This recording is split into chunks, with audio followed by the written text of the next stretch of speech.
Facebook introduced us by saying we had mutual friends. She sent a friend request, and that's how we began poking one another, even after she married. I called her a whore, and she called me a bitch. We spoke to each other like brothers who privately loved each other. Prior to this day, the only things Sarah posted on Facebook were pictures of her belly. She didn't appreciate the weight distribution. Pregnancy didn't lend her breasts and buttocks that grew into sexy circles. Instead, her shoulders and face formed into robotic squares. I posted on her wall, "Now, you're more than meets the eye." She tagged me in a photo of a giant black dildo.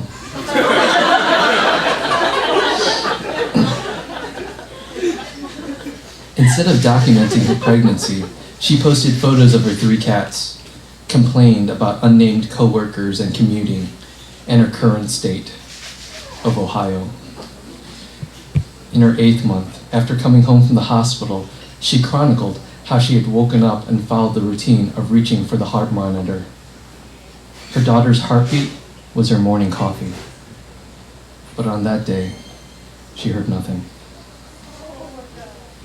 Maggie fumbled with the cord, the monitor, and searched the speakers for defects. She did this until she realized it wasn't the technology's fault. She texted her husband, "I can't hear the baby, call me."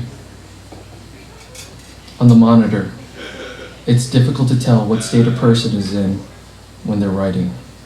Maybe the typos and grammar mistakes are a telltale sign someone is preoccupied.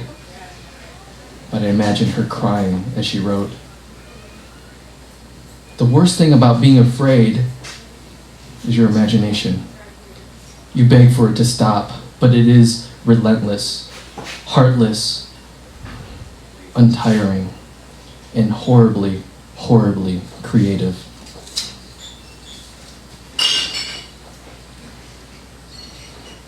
I wanted to like her status. The woman documented how the doctor coated her stomach in a gel and groped her belly for a heartbeat. I'm sorry, but there's no pulse. They had named her Alexandra. Her stomach growled. With her hands, she muffled the sound that kicked her stomach walls. My stomach's empty. And that's when she collapsed into her husband's chest like a child nursing. Her body shook, but her uncontrollable crying did nothing to wake the image of the sleeping baby on the monitor. On Facebook, she explained how she was induced. She said, "The difference was I didn't go into labor and feel pain, but expelled Alexandra like a bowel movement. Afterwards, my husband and I both took turns holding her. I read her first post from my cell phone while on the toilet. People posted their condolences. They sent prayers, posted JPEGs of lost teddy bears holding candles or of cherubs sleeping on clouds. Most of their message was signed, frowny face. Her boss and her doctor both recommended that she stay home. For months, her loved ones treated her like a milk bottle with a large crack which would spider out.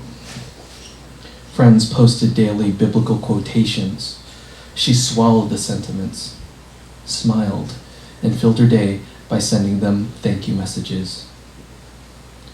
She did what was expected of her. In private, she texted me, "I saw this double-wide trailer trash princess dragging and threatening her daughter to settle down. The girl's name was Alexandra. Fuck my life. I wanted to drop kick her in the cooch." We spoke after our significant others went to bed. In a chat, she said, "I resent everyone's children. I can't get on Facebook without them gloating about their fucking happiness. And don't get me started on the Christians." Her friends were busy documenting their pregnancies. "I want to forward them all links on dieting and stretch marks." Her friend's children were walking like drunkards in videos, being quoted as if they were sages. The photos were endless. After that first month, Sarah did nothing more about the loss. I'm beginning to hate Jesus. The malls are flooded with kids waiting in line for Santa Claus. I'm not going to the in-laws for the holidays. Did I tell you his grandmother called me drunk and said, "It's been months. Get over it so you don't ruin Christmas too." She stopped answering the phone. From that point on, nothing but text messages. Months later, a friend asked Sarah for her baby shower gifts back, explaining there was a friend who could use them. After months and months, she hadn't yet the heart to go through the baby's nursery, which was painted pink with decals of Winnie the Pooh and Piglet. It was a shrine of unopened boxes of diapers, a bassinet, a changing station, and a rocking chair she could have used for breastfeedings. We began to text each other more often because she stopped logging onto Facebook. A friend had written on her wall about how she had lost a baby. Then another friend wrote that she understood because she had an abortion. The first argued how it wasn't the same. The second revealed how she had been raped.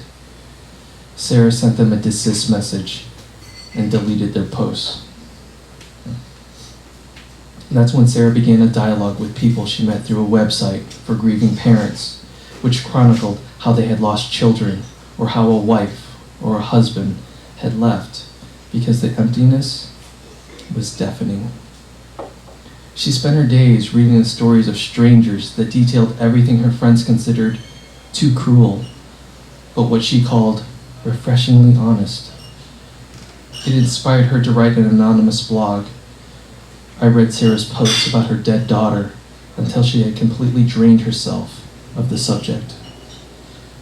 She rejoined Facebook to post, "Forgetting and healing are sometimes mistaken for one another. They are not.